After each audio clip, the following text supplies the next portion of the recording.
this is Brody Kane. If this transmission is reaching you, the station is still operational. We're broadcasting on KVRM 610 AM from the Municipal Emergency Studio on the west side of the city. Backup power is engaged. Transmission strength is reduced but stable for now. It's early morning, just before sunrise. The exact time is becoming less relevant, but for the record, it's 5:42 AM. This broadcast was not scheduled. I stayed on air overnight because the temperature decline exceeded forecast margins. That happens sometimes. Cold snaps overshoot predictions. Equipment gets stressed. People wake up to frozen pipes and dead car batteries. It's unpleasant, but it's familiar. This is not familiar. According to the last verified reading from the airport weather station, ambient temperature is -39°C and still falling. Wind chill calculations are no longer reliable at this range. Several sensors have already dropped offline, not because they were damaged, but because they reached the lowest value they're designed to measure. The official language from the Weather Service uses the phrase model divergence. That means the atmosphere is no longer behaving according to any prediction system currently in use. This station has been instructed to relay public safety information and remain on air as long as possible. So I'm here. If you are indoors, stay there. If you are outdoors, find shelter immediately. Do not attempt long-distance travel. Do not assume your vehicle will remain operational, even if it is currently running. Mechanical failure is occurring faster than expected. I want to be precise with my words. Cold is not just an absence of heat. At this level, it becomes an active force. Materials behave differently. Air behaves differently. Human judgment degrades before pain becomes severe enough to warn you. We are already receiving internal reports of stalled traffic across the city. Not accidents. Stalls. Engines shutting down mid-motion. Steering systems locking. Brake lines stiffening until pressure no longer transfers. Emergency services are responding, but response times are increasing minute by minute. Vehicles are failing in transit. Personnel are being advised not to abandon shelter unless absolutely necessary. That advisory was issued 10 minutes ago. Since then, temperatures have continued to fall. The power grid is holding for now.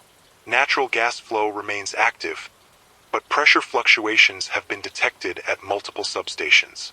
If your heating is functioning, do not overventilate. Seal rooms where possible. Prioritize interior spaces away from exterior walls.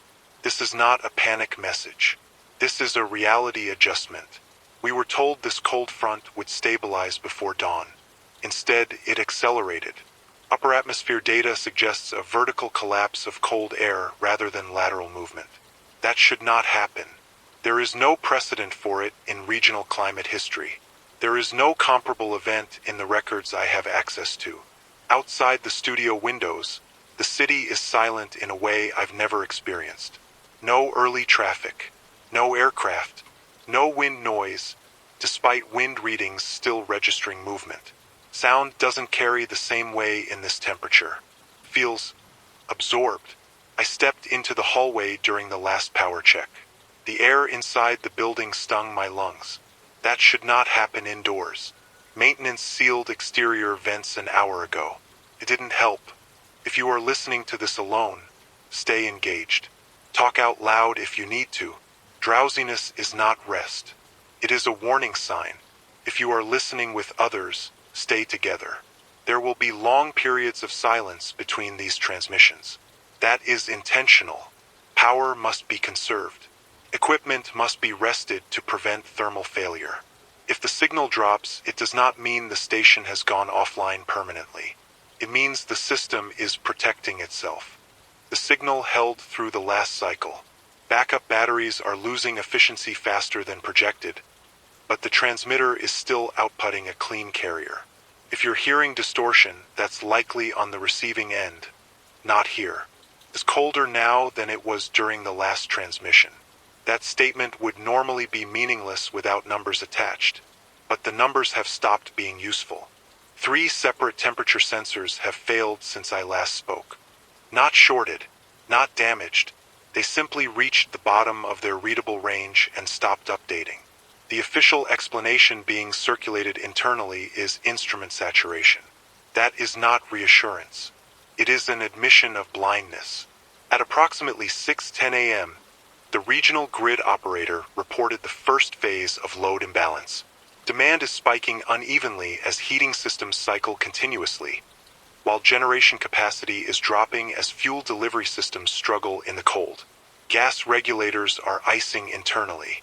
Valves are responding seconds too late, then minutes too late. Those delays matter. Rolling outages were discussed. They were not approved. Cutting power in these conditions would be fatal for a non-trivial percentage of the population. That assessment was made quickly, too quickly to be debated. Instead, the decision was made to hold until failure forces the issue. That is not a plan. It is a pause. I want to document something that may sound minor but isn't. The building is making noise, not the usual creaks of a structure settling overnight. These are sharp, intermittent reports, metallic, like distant gunshots muffled by walls, steel contracting, bolts shifting, concrete shedding its outer layers as internal moisture crystallizes and expands. This building was designed for winter. It was not designed for this. Citywide surveillance feeds are still accessible from the emergency terminal. I've been advised not to monitor them continuously, but I think it's important to say this out loud.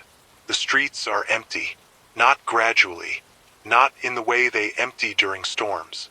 They are abandoned mid-action. Cars stopped at angles that don't make sense. Doors open. Some vehicles with headlights still on. Beams cutting through drifting ice crystals that look like fog but don't move like fog. There is no visible fire response. No police movement. No public transit. Public transit officially suspended operations 30 minutes ago. Not by order, by loss of function. Overhead lines contracting beyond tolerance. Track switches freezing in intermediate positions. Control systems refusing commands because the feedback doesn't match expected physical behavior. In simple terms, the system doesn't recognize the world it's trying to operate in. Hospitals are still reporting in through secured channels. Most are sheltering in place. Elective care is irrelevant now. Emergency care is becoming triage in the strictest sense of the word. I was briefed on one detail that hasn't been released publicly. Medical oxygen behaves differently at these temperatures. Condensation inside delivery lines is forming ice plugs faster than heaters can compensate. Ventilators are alarming not because patients are failing, but because the machines are. Staff are improvising, warming lines manually, rotating tanks constantly, burning through reserves at an unsustainable rate. Supply trucks are not moving. No air transport is inbound. Aircraft cannot safely operate in this density profile. Lift calculations are invalid. Instrument calibration fails before takeoff. This is isolation in the purest sense. I want to acknowledge something else because honesty matters right now. There is no confirmed cause. Speculation exists. Upper atmosphere anomaly. Sudden stratospheric collapse. An energy transfer event that current models cannot simulate. None of that changes what's happening at ground level. Cold is spreading outward, not advancing like a front, but intensifying in place. That distinction matters. There is no warm edge approaching to relieve this. There is no timeline for improvement. Every forecast update I receive removes certainty instead of adding it. People often imagine disasters as loud, violent, chaotic. This one is quiet. Sound carries poorly. Movement is minimal. Even the wind feels restrained, as if the air itself has become heavier, more reluctant to move. I stepped briefly into the stairwell between transmissions. The handrail burned my palm through gloves. Not from heat, from contact. Metal pulling warmth faster than my nerves could interpret. That kind of cold bypasses pain and goes straight to damage. If you are listening and you still have control over your environment, do not rely on comfort cues. If you feel less cold than before, that is not improvement. That is adaptation failing. Stay alert. Stay upright. Stay engaged. I am remaining on air despite advisories to limit transmission time. Information degrades faster than batteries right now. Silence helps no one. If this broadcast ends abruptly, assume equipment failure, not intent. Do not assume rescue is imminent. Prepare for endurance, not evacuation. I will speak again as long as the station allows me to. Transmission resumed after an unscheduled interruption. One of the auxiliary batteries failed under load. It didn't drain, crystallized. Internal resistance spiked until the system rejected it entirely. We bypassed it manually. There are fewer redundancies left now. Time check is approximate. Just after 7 a.m. dawn should be visible by now. It isn't. The sky has lightened slightly, but the sun isn't cutting through. Atmospheric clarity has degraded despite the absence of precipitation. Ice crystals suspended in the air are refracting light in ways I don't have the language to describe properly. It looks wrong. The city issued its first mass alert 20 minutes ago. Most devices did not receive it. Cell towers are failing unevenly as backup batteries lose capacity. Towers aren't collapsing. They're simply stopping. The alert text was brief. Shelter in place. Conserve heat. Await further instruction. There is still no further instruction. Water pressure is now unstable across multiple districts. Treatment plants are reporting intake failure as surface water thickens beyond pump tolerance. This is not a freeze-over event. The water is moving, but not flowing correctly. Slush accumulation is behaving more like wet concrete than ice. If your taps still run, fill containers now. Do not count on continued flow. I've been advised to prepare for a full grid failure within hours, not days. The language used was cascading inevitability. One subsystem fails, forcing load onto another, which then fails faster because the cold reduces efficiency everywhere at once. Normally, failures stagger. This time, they're synchronizing. Hospitals have requested priority power routing. The grid cannot comply universally. Decisions are being made algorithmically, not ethically. Load balancing software was never designed to weigh human survival in real time. That burden has been deferred to chance. I want to record something for whoever may hear this later. The psychological effect is accelerating. Emergency channels are filled not with panic, but with hesitation. People waiting for permission, waiting for confirmation that what they're experiencing is real enough to justify action. That delay is costing lives. I'm not saying that to dramatize it. I'm saying it because it's observable. By the time people accept that this is not temporary, their options have narrowed beyond usefulness.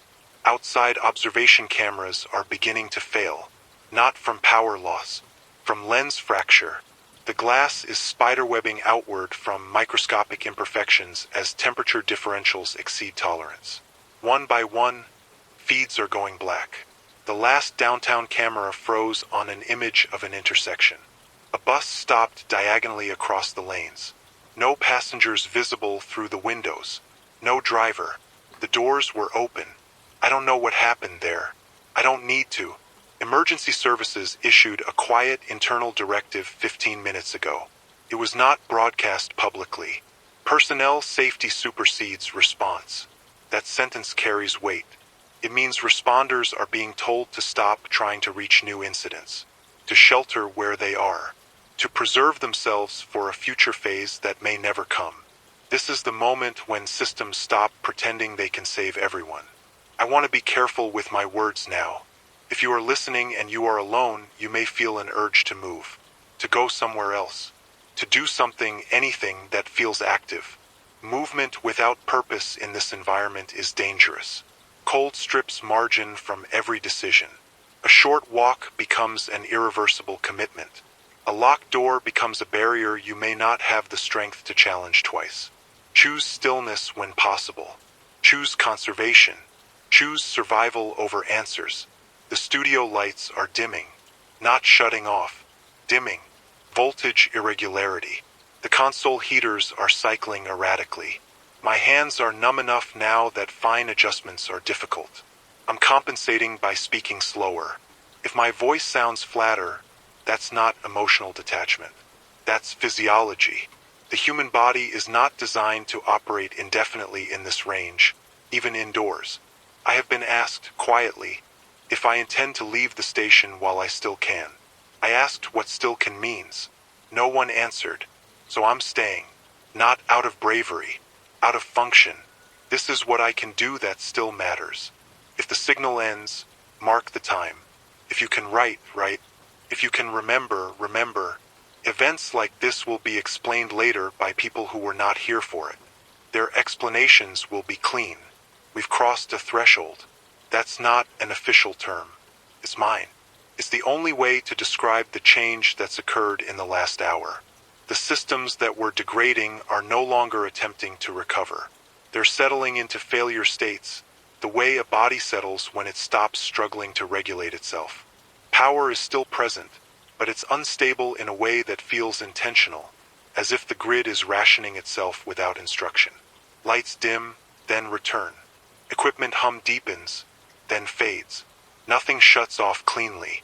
It's harder to tell when something is truly broken. I attempted to step outside the studio a few minutes ago. Just the outer corridor. The air in that space was cold enough to sting my eyes instantly.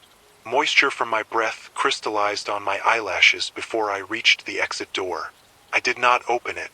The building's internal temperature is dropping despite sealed vents and active heating. Heat loss is exceeding input. That's the simplest way to explain it. The math no longer favors us. I want to log something I wasn't prepared for. The quiet has weight. Without traffic, without aircraft, without the low-frequency noise of a functioning city, there's a pressure in the silence. Not psychological alone. Acoustic. The cold air dampens vibration. Sound dies close to its source. When something does make noise, it feels intrusive, startling. Even my own voice sounds closer than it should, like it doesn't want to travel. Reports from surrounding regions are fragmentary but consistent. This is not contained. It's not regional. Similar temperature behavior is being observed hundreds of kilometers away, with the same pattern. Rapid onset, model failure, infrastructure lag, then systemic withdrawal. No evacuation corridors exist. Even if they did, there's nowhere warmer to go. This is not a storm you outrun. Water service has now failed in most districts. Pressure loss confirmed. Treatment plants are offline or abandoned. Pipes are rupturing internally as ice expansion exceeds design tolerance. When they thaw, if they thaw, flooding will be immediate and uncontrolled. That's a problem for a future that may not arrive. Hospitals are reporting a new category of injury. Not frostbite, not hypothermia. Cold-induced confusion leading to fatal decision-making. People removing layers because they feel overheated. People lying down because standing feels exhausting. People opening doors because the cold outside feels the same as the cold inside, and they assume it doesn't matter anymore. It matters. I've stopped receiving updates from emergency coordination channels. Not because they went silent, but because the terminals here can no longer maintain a secure handshake. Encryption protocols are failing as clock drift increases. Even timekeeping is degrading. When systems can't agree on what now is, coordination collapses. I'm keeping this log manually now. No timestamps, just sequence. There was a moment earlier, brief, when I felt something close to relief. A lull. A sense that the decline had slowed. That was false calm. Temperatures resumed falling shortly after. Not sharply, relentlessly, like a tide that doesn't care whether you notice it moving. If you are listening and you are still functional, you may be thinking about long-term survival. About supplies. About weeks. Months. I advise you to narrow that frame. Think in hours. Think in decisions. Think in conserving what heat, energy, and clarity you have left. I don't say that to frighten you. I say it because unrealistic planning wastes resources you cannot replace. The station clock stopped 5 minutes ago. Mechanical failure. The second hand froze mid-sweep. Still visible from here. A small thing, but symbolic in a way I don't like. Time is still passing. We're just losing our tools to measure it. My breath is visible now when I speak. inside the studio.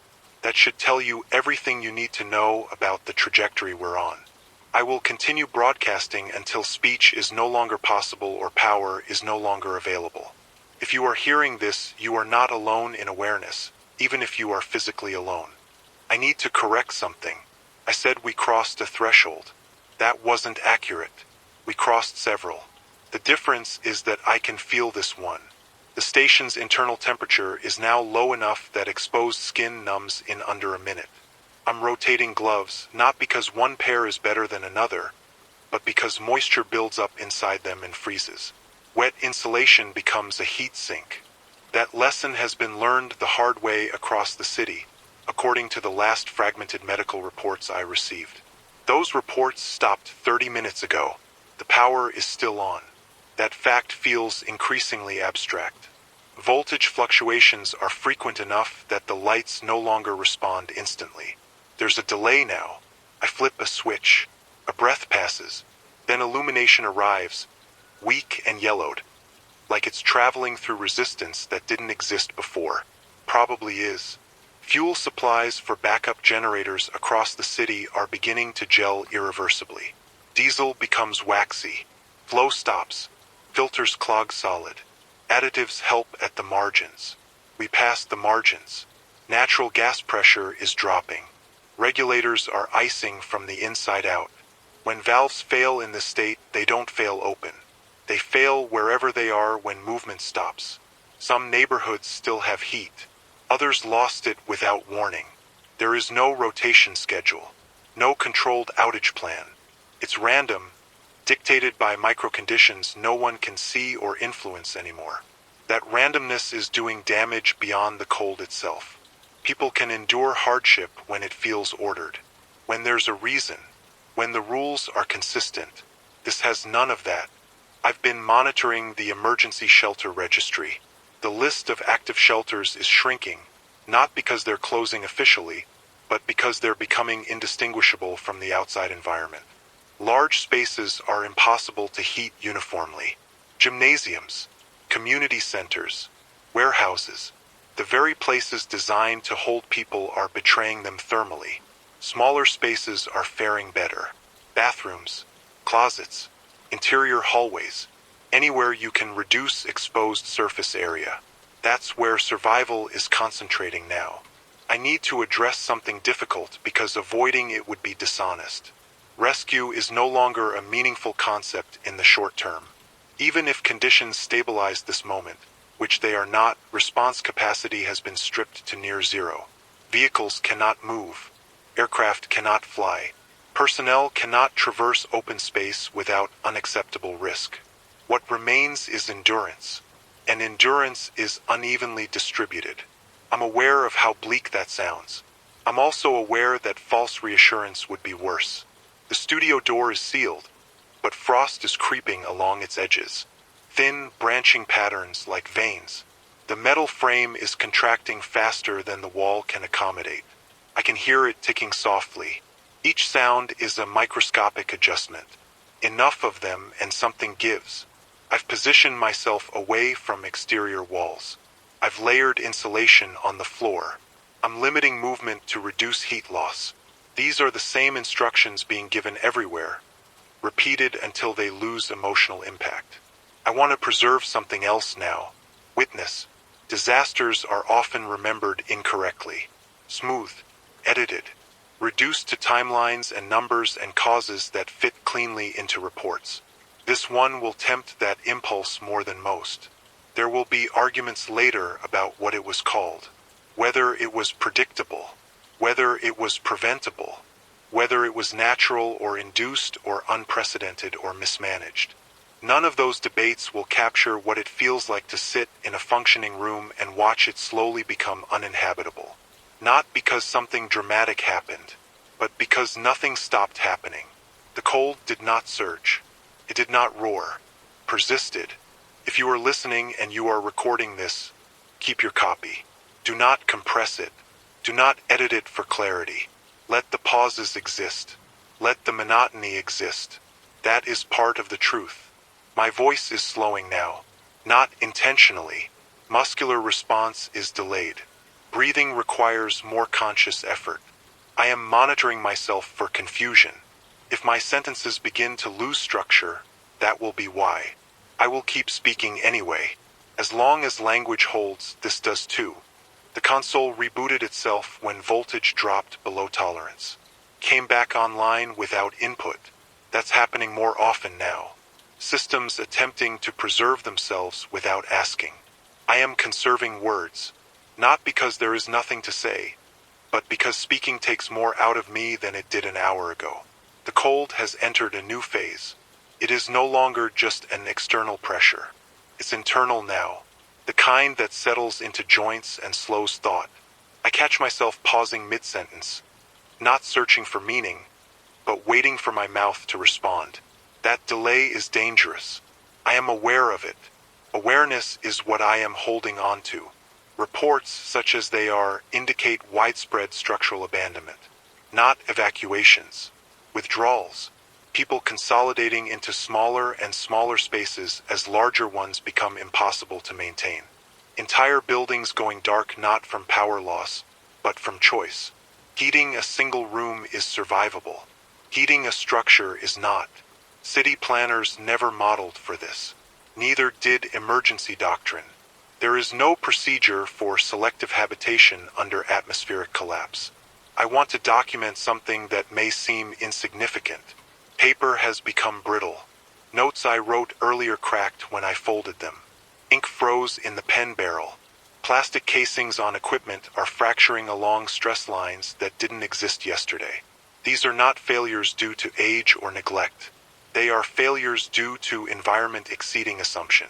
The same applies to people. I attempted to stand earlier and experienced immediate vertigo. Blood pressure response lagged. I sat back down before falling. That decision likely prevented injury I could not afford. If you are listening and you feel dizzy when you move, that is not weakness. That is physics and biology diverging from compatibility. Move slowly, or not at all. The false calm I mentioned earlier has returned. Outside observation, what little remains, shows no visible change, no new failures, no sudden collapses, just stillness. This is the most dangerous part. In medicine, a patient who stops deteriorating is not always improving. Sometimes they are exhausting their capacity to compensate. That is what this feels like. Emergency coordination channels have gone completely silent. No traffic, no handshakes, no error messages. The absence of noise suggests abandonment, not stability. The systems that talk to each other no longer see a point. I've begun receiving brief automated status pings from distant relays, hundreds of kilometers away, all reporting the same condition.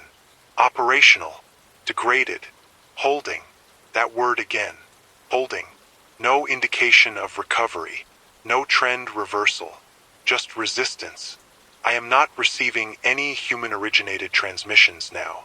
No voices, no typed reports, just machines checking in with other machines until their clocks drift too far apart to agree they're speaking the same language. This is what systemic collapse looks like from the inside. Not an explosion. A quiet agreement to stop trying. The studio air is visibly hazy now. Ice crystals suspended at a density I've only seen in cold storage facilities. Each breath feels dry and sharp. My throat is irritated despite minimal speech. I am monitoring my hands as I speak. They are pale. Dexterity is reduced. I am compensating by resting them between sentences. If this transmission becomes my last, I want to state this clearly. What ended the world as we knew it was not violence. It was exposure. Exposure to conditions outside our design envelope. Exposure to assumptions we did not realize we were making. Exposure to the idea that stability was permanent. I need to mark a change in myself before I describe the change in the world. My thoughts are narrowing, not scattering. Narrowing. Tasks feel simpler than they should. Consequences feel farther away than they are. That is not calm. That is impairment. I'm saying it out loud to keep it from hiding. The studio temperature is now below freezing. That sentence should not be possible in a powered building with active heat. It is possible because heat input has become symbolic. The cold is no longer something we push back. It is something we endure. I have stopped checking most instruments. Their readings lag reality. By the time a number updates, conditions have already moved past it. I am relying on physical cues instead. Breath fog density, skin response, the sound of materials adjusting under stress. Those cues say the same thing consistently. Worse, there was a brief surge in power 15 minutes ago. Not a restoration. A spike. Lights flared. Equipment hummed loudly, then settled back into instability. That surge likely came from a subsystem failing elsewhere and dumping load unintentionally. When complex systems die, they twitch. I want to document the city as it exists now, for the record. No visible smoke. No fires. No emergency lighting patterns. No motion that suggests coordination. Streets are preserved in a state of interruption. Traffic lights frozen on whichever color they last displayed. Crosswalk signals locked mid-cycle. It looks less like a disaster zone and more like a paused simulation. Except nothing is paused. People who made it into shelter are no longer moving much. Motion wastes heat. People who did not are no longer visible at all. That absence is the hardest thing to process. In earlier disasters, you hear people. You hear shouting, engines, alarms, helicopters. Even grief has a sound. This has almost none. Sound requires energy to travel. Energy is in short supply. Hospitals, though still operating, have transitioned fully to internal triage. No intake. No transfers. No outbound communication beyond automated pings that say nothing except still here. The phrase mass casualty event implies a moment. This is a duration. I've received one final structured report before the network degraded beyond usability. It came from a climate analysis node far outside the region. It was flagged low confidence, high uncertainty. It stated that the cold anomaly is no longer descending. It is stabilizing, at a level incompatible with open-air human life. That is the most precise phrasing I can offer you. If that assessment is correct, this is no longer a weather event. It is a new environmental baseline. Whether temporary or permanent is a question that cannot be answered from inside it. People often ask, in retrospect, when the emergency became irreversible. It wasn't when the temperature crossed a number. It was when response stopped scaling. When help could not move faster than harm. That happened quietly, without announcement. I'm conserving energy now in a more deliberate way. Longer pauses, fewer movements. If my speech becomes spaced out, understand that it is intentional. I am pacing myself against conditions, not against a broadcast schedule. If you are listening and you still have clarity, use it. Make decisions before you have to. Do not wait for certainty. Certainty is gone. I am speaking more slowly now because it is the only pace my body will reliably support. That is not a metaphor. That is logistics. I attempted to sleep between transmissions. Not rest, just unconsciousness. It didn't work. The cold prevents it. The body won't surrender control when it believes vigilance is the only barrier left. Instead, I drifted in short gaps where thought dissolved but awareness remained. Those gaps are dangerous. You lose time without gaining recovery. I won't try again. The station's interior temperature has continued to fall. I am no longer measuring it. Measurement implies adjustability. There is nothing left to adjust. The frost on interior surfaces has thickened. It is no longer decorative or incidental. It is structural. Hinges resist movement. Plastic housings crack when touched. A monitor failed earlier not because it lost power, but because the internal components contracted at different rates and broke contact. Technology is withdrawing the way wildlife does before a fire. Quietly, completely. I need to document the moment the city fully disappeared. It did not happen all at once. First, movement ended, then light, then sound. What remains now is geometry, buildings as shapes, roads as lines, an environment stripped down to form without function. From the studio window, I can still see the broadcast tower across the river. It's rhymed with ice. Every cable thickened, every surface dulled. The warning lights are off, not burned out, powered down. The system that keeps them synchronized with aviation databases no longer considers aircraft a variable worth accounting for. That tells you how final some decisions have already become. I am aware that this broadcast may never be heard in real time by anyone again. It may only exist as a recording, or fragments of one, or not at all. That does not change my obligation to speak accurately. The cold has stabilized, not improved, not worsened, stabilized. That is almost worse than continued decline. Decline implies an endpoint. Stabilization implies endurance. It implies that what we are experiencing now is sustainable, just not by us. Human beings evolved within a narrow thermal corridor. We built civilizations inside it. Everything we constructed assumes that corridor will continue to exist. We were wrong. I am beginning to experience lapses in emotional response. Not fear, not despair, neutrality. That concerns me more than panic would. It suggests the mind conserving energy by shedding effect. If my voice sounds distant, that is not resignation. That is adaptation failing gracefully. I am still performing checks between transmissions, not on systems, on myself. Orientation, language, purpose. So far, all are intact. Purpose is the most fragile. It would be easier to stop talking, to close my eyes, to let the cold simplify everything. I am not doing that, because someone somewhere may still be listening, or may listen later, and they deserve an account that does not flinch. Disasters are often described as tests. This was not a test. There was no past condition. There was only exposure to a reality we were not prepared to inhabit. The city has entered what emergency doctrine calls the immediate aftermath phase, though that term implies an ending that hasn't actually occurred. The event didn't pass, settled. What followed was not recovery, but adjustment to permanence. I left the studio briefly. That decision took longer to make than it should have. Not because of fear, but because of calculation. Distance, exposure time, surface contact, return viability.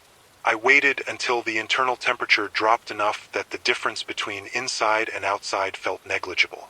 That's when movement becomes possible without shock. The outer hallway was rhymed with frost from floor to ceiling. Every step produced a dry, granular sound, like walking on compacted snow, even though the floor was bare concrete. My breath crystallized instantly and fell in a fine dust that did not dissipate. The exit door opened with resistance and a sound like tearing fabric. Outside, the cold had a presence that's difficult to explain without exaggeration. It wasn't just temperature. It was density. Each breath felt measured, deliberate, as if the air required permission to enter the lungs. The city was intact.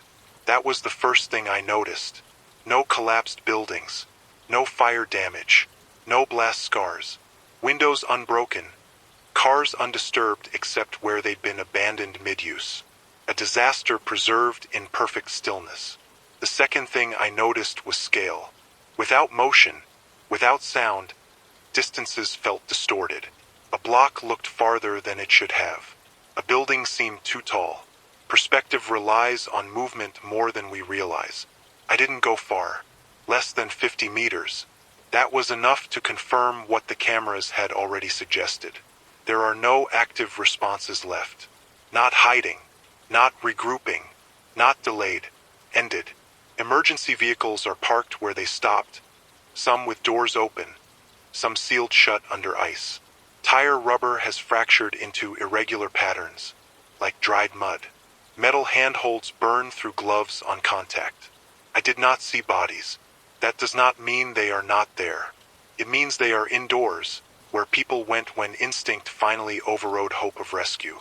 I returned to the station slowly, not because I was tired, but because haste creates heat loss. Fast movement feels efficient. It is not. Back inside, the silence felt different. Outside, the quiet is expansive. Inside, it's close, pressed in. This is the phase people misunderstand most when they study disasters later. They imagine the aftermath as emotional release, grief, shock, activity, survivors finding each other. That requires communication. Communication requires energy. Energy is now the rarest resource. What's happening instead is consolidation. Individuals and small groups sealing themselves into minimal spaces, reducing surface area, reducing exposure, reducing interaction, not out of selfishness, out of thermodynamics. The few automated signals still reaching the station are changing in character. Early messages said, operational, then degraded. Now they say nothing except location identifiers and power status. No requests, no situational reports, just proof of existence. I recognize that impulse. It's the same reason I'm still speaking. To leave a marker, to say, something was here. Time perception is degrading. Without light cycles, without clocks, the body guesses. Hunger cues are unreliable. Thirst registers late. Fatigue masquerades as calm.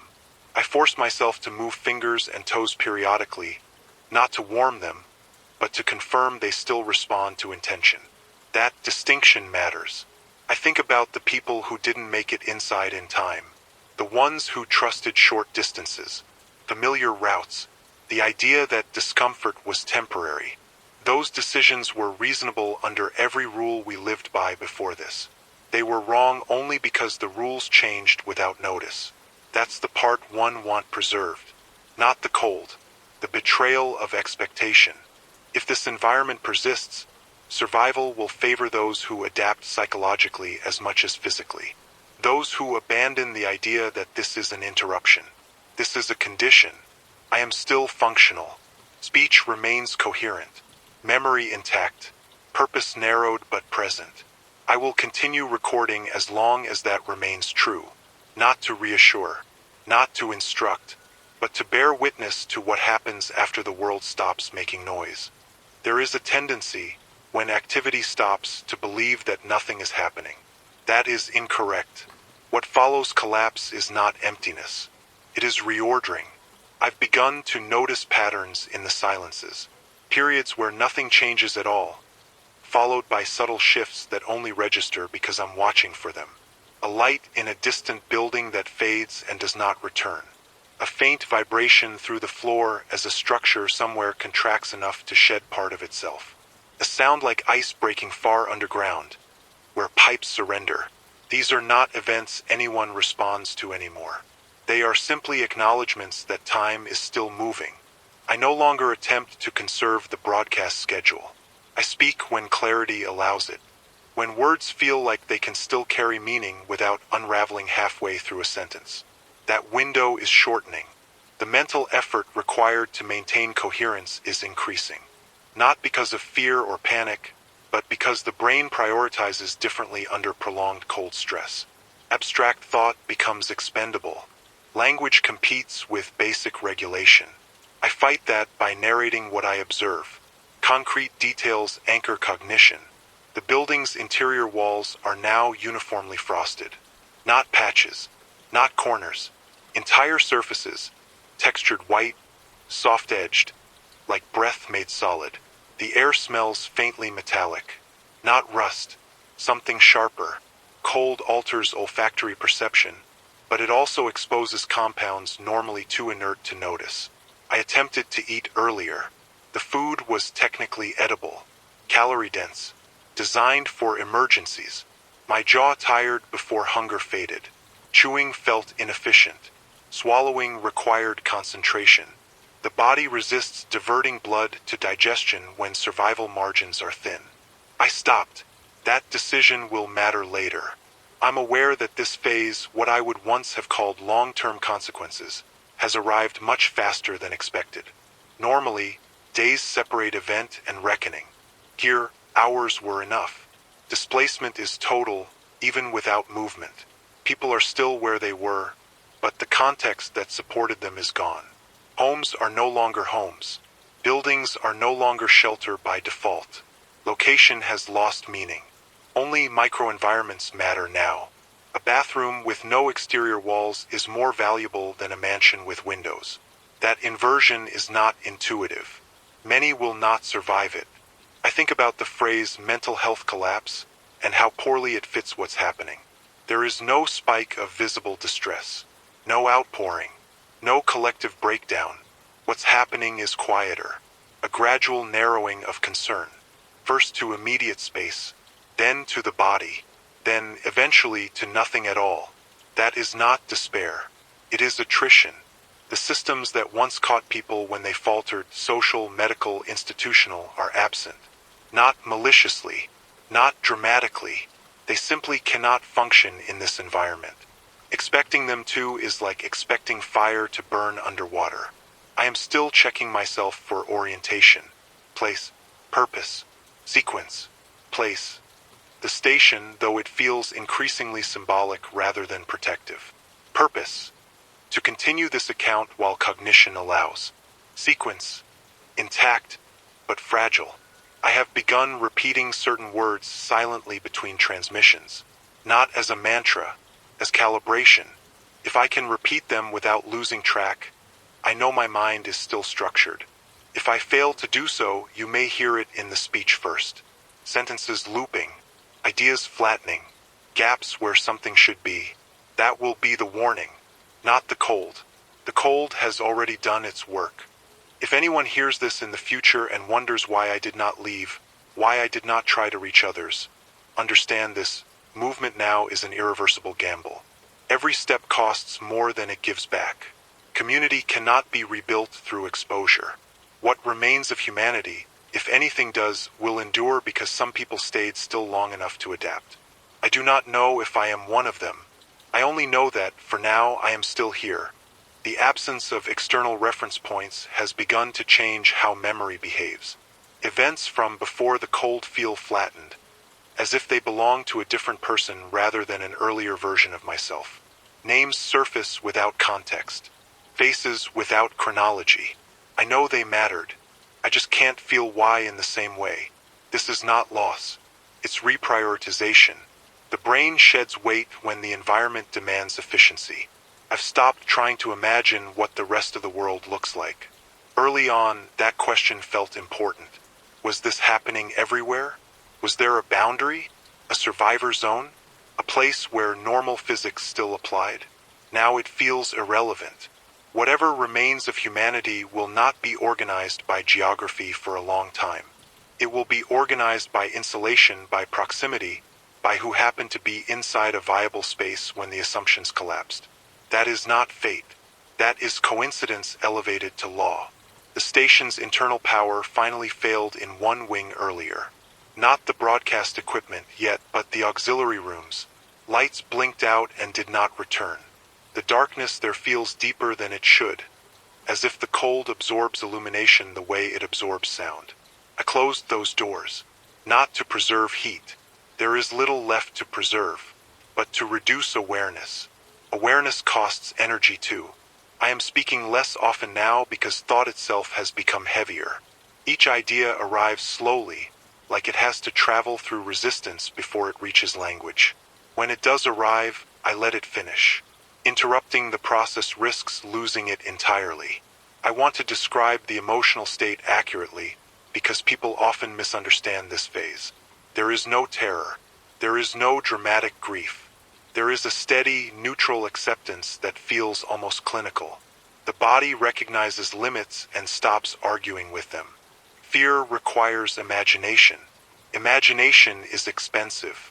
What remains is attention. Attention to posture, to breathing rhythm, to whether fingers still respond to command, to whether words still align into meaning. I failed one of my self-checks earlier. I repeated a sequence incorrectly and didn't notice until the third attempt. That matters. It doesn't mean collapse is imminent, but it does mean the margin is thinning. Once cognition begins slipping, recovery does not follow. There is no warmth to bring it back. I'm recording more frequently now despite the cost. This may be the last phase where the narrative remains continuous. After this, there may only be fragments. If you are hearing this as part of a complete record, understand that continuity was not guaranteed. It was preserved deliberately. I think about future listeners, if there are any, and what they might look for in these transmissions. An explanation, a lesson, a warning. There isn't a single one. What happened here was not a failure of courage or preparation. It was a failure of scale. The environment moved beyond the range where human systems can respond meaningfully. Adaptation is possible only when change leaves room for it. This did not. I am colder now than I was during the last transmission, but the sensation is muted. The body stops reporting pain when it concludes the signal no longer serves a purpose. That worries me more than the cold itself. I am still oriented. I am still speaking clearly. Those two facts will not remain true indefinitely. When they stop being true, the story will not end dramatically. It will simply stop being told. The body adapts faster than the mind expects, but slower than the environment demands. I've learned that the sensation people describe as feeling warm again is not warmth. It's the nervous system reducing resolution, turning down the volume to save power. That realization arrived calmly, without fear, which is how I know it's accurate. The cold has stopped announcing itself. That is the most dangerous development so far. Earlier, every surface warned me when I touched it. Now some no longer do. The signal arrives late or not at all. I have to watch my hands to know what they're doing. Sensation has become indirect. I am adjusting my behavior accordingly. Visual confirmation before movement. Deliberate pauses. Nothing sudden. Sudden is expensive. The city outside remains unchanged in the ways that matter. No new motion. No new light. No sound beyond the occasional internal shift of structures equalizing with the temperature around them. When those sounds occur, they no longer startle me. They register as information, not threat. That shift in reaction feels important to document. Fear has fully decoupled from stimulus. What replaces it is assessment. Assessment without urgency.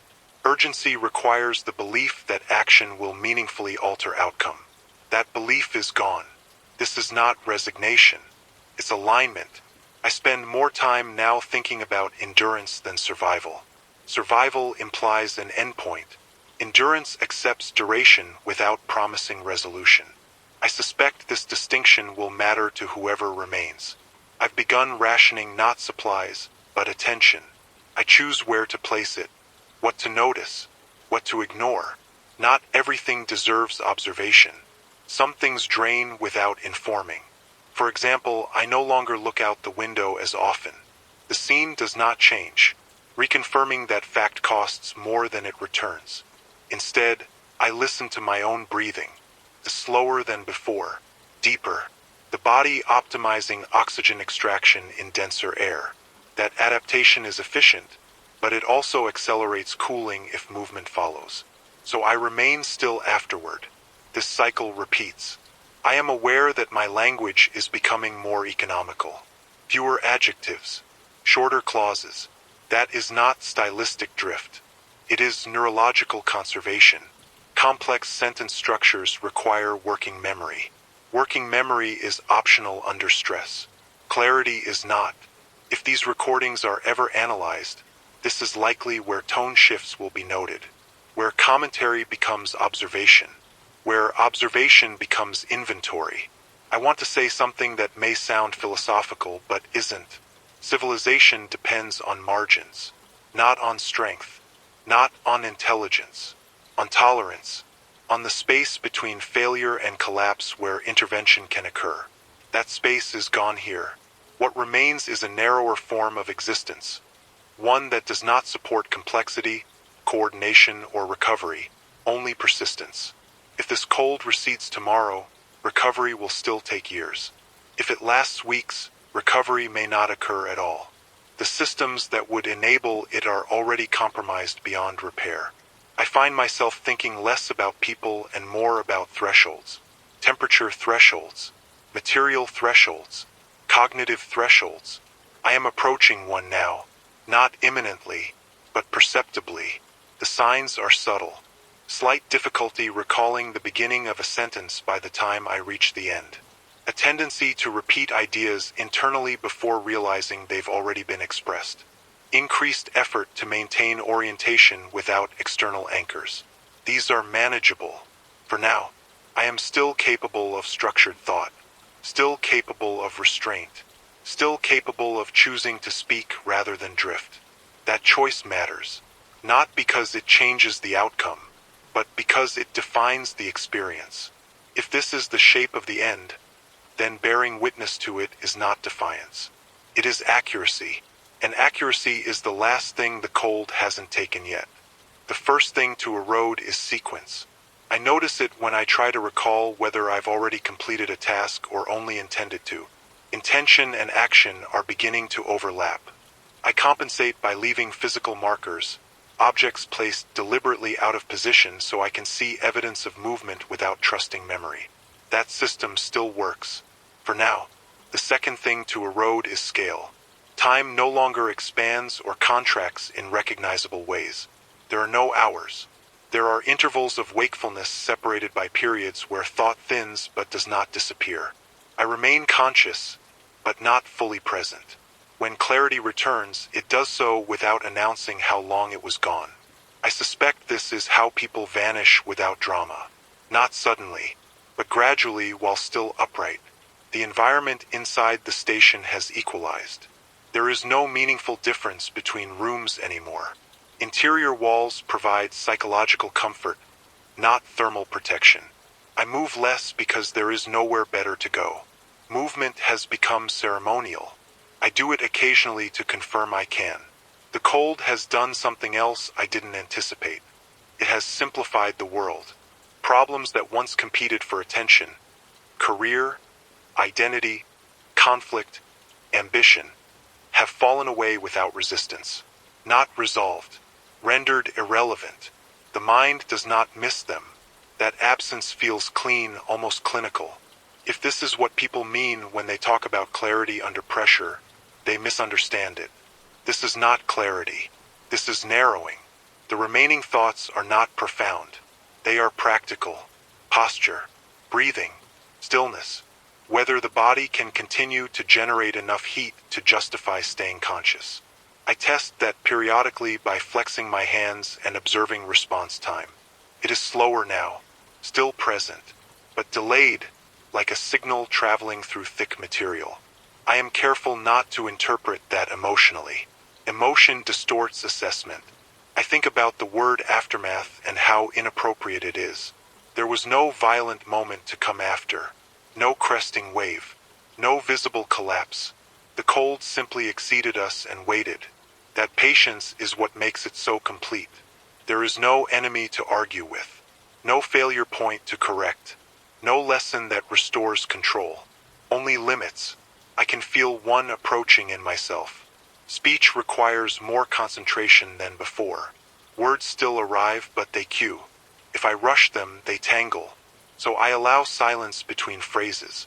That silence is not emptiness. It is processing. I wonder how many others are experiencing the same thing in sealed rooms across the city, across the region, across wherever this condition has settled. I wonder how many are still conscious. I do not wonder how many are alive. That question feels imprecise now. Alive is becoming a gradient. I am still oriented. I know where I am. I know why I am here. I know what I am doing. That knowledge feels fragile, like something that must be held gently to avoid breaking it. I hold it.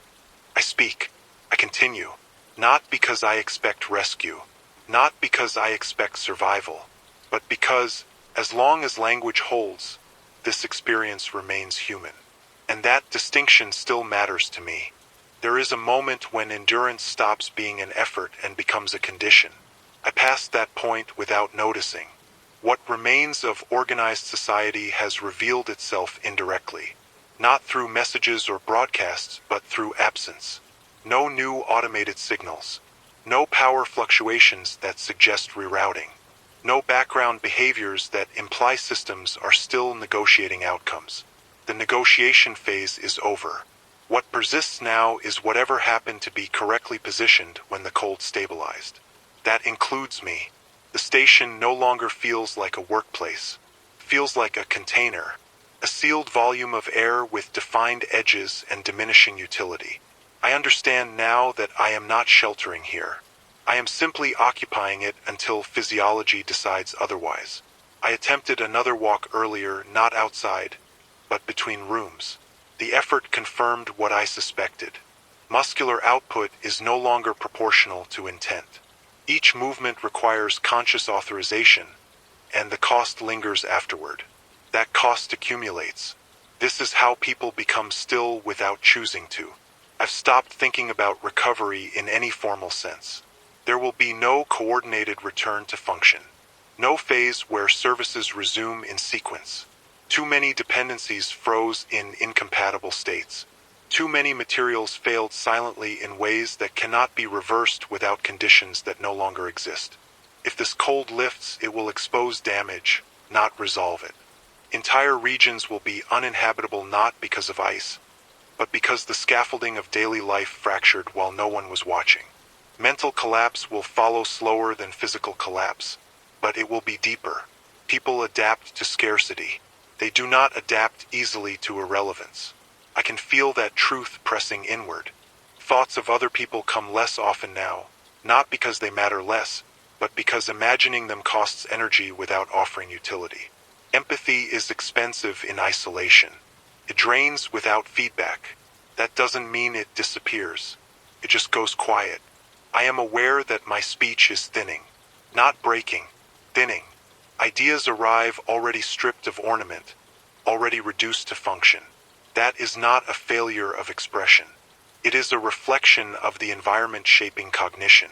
The cold has rewritten priorities without argument. There is one thing I want preserved from this phase, if anything is, the collapse was not loud. It did not announce itself. It did not feel like the end of the world. It felt like the world becoming indifferent to whether we were still in it.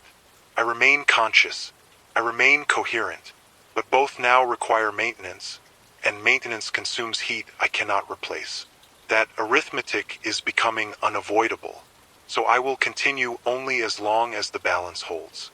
When it doesn't, there will be no drama. Only quiet. I am aware that this is likely the last complete account I will manage. Not because death feels imminent, but because narrative does. The ability to hold sequence, meaning, and intention together is narrowing to a point. I can feel the edges of it fraying. Not sharply, not frighteningly, but definitively. I want to end this without comfort and without alarm. What happened here was survivable for some, fatal for many, and transformative for everything. The cold did not destroy civilization. It revealed how conditional it always was. We built systems that assumed the environment would remain within a familiar range. When it didn't, those systems did not fail heroically. They simply stopped applying. The people who endure will not be the strongest or the smartest in any traditional sense. They will be the ones who accepted the new conditions early enough to stop expecting old rules to save them.